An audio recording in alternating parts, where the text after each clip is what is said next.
Can you hear it? Can you? I'll talk like this. All right. Hello. My name is Marie, and today I'm going to be talking about why we should be preserving dying languages. Now imagine your everyday vernacular suddenly disappeared. Your everyday vocabulary, the way you greet your neighbors, the way you share your dilemmas with your friends, or maybe the way that you say I love you to one of your closest loved ones. Maybe a song that you grew up listening to. Imagine all of that disappeared. Well, this is what happens when languages die out. In fact, linguists and etymologists believe that by the end of this century, 7,000 of our world's languages will be gone completely. Hundreds of those dying out by the end of this year alone. So, why should we be preserving dying languages? By preserving dying languages, we're also preserving cultural identity. Languages don't only carry the way that we communicate with each other, but they carry traditions and stories and the way that we think amongst our communities. By losing languages, we're not severing ties only between generations, but we're also erasing heritage. A good example of this would be the erasure of the Irish language, Gaelic, under British colonial rule. Some other examples could be indigenous languages, such as the Navajo language, where they're losing their songs and their stories passed down orally, and even their ceremonial traditions under the British colonialist rule whenever we were creating 13 colonies. But not only are we protecting cultural heritage, we're also protecting scientific knowledge and ecological knowledge. Many endangered languages contain specialized knowledge of local worldly plants, ecosystems, and healing practices, such as traditional Chinese medicine and terminology, or even Latin. A lot of med students these days have to learn the specific Latin roots to understand certain terminology, but it's not taught as an entire language. Amazonian languages also hold information about medicinal plants that westernized societies and sciences are only just now beginning to touch on. So once that information is lost, that knowledge may never be recovered. However, just as biodiversity makes ecosystems stronger, linguistic diversity strengthens culture amongst humans.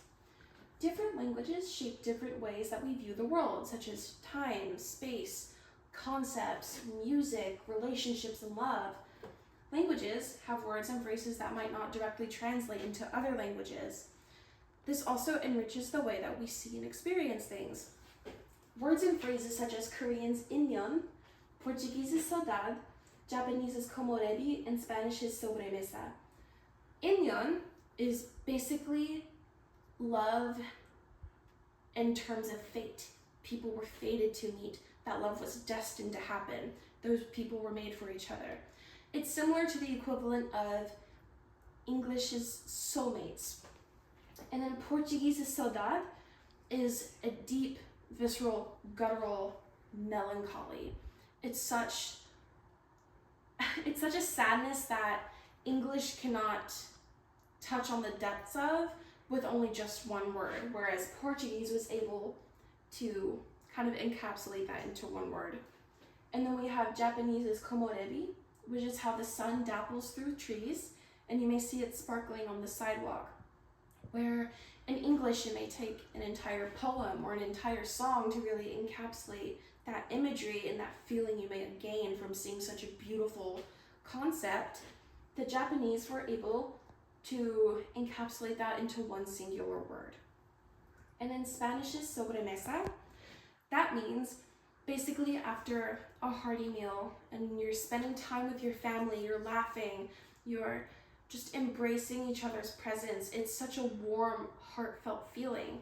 And they managed to put that all into one word. So a world with fewer languages is a world with fewer perspectives and innovations. Now, some people may argue that a dominant language like English is enough for global communication, and I would say that it isn't. Global languages can coexist with one another. However, by preserving endangered languages, we're not hindering communication, we're enriching communication. So by preserving dying languages, we're not only protecting culture and wisdom and human diversity, but when a language disappears, we lose a worldview that can't be replaced. We can't revive what's already gone, but we can save what remains. So we should be acting now, because every language preserved is a piece of humanity saved.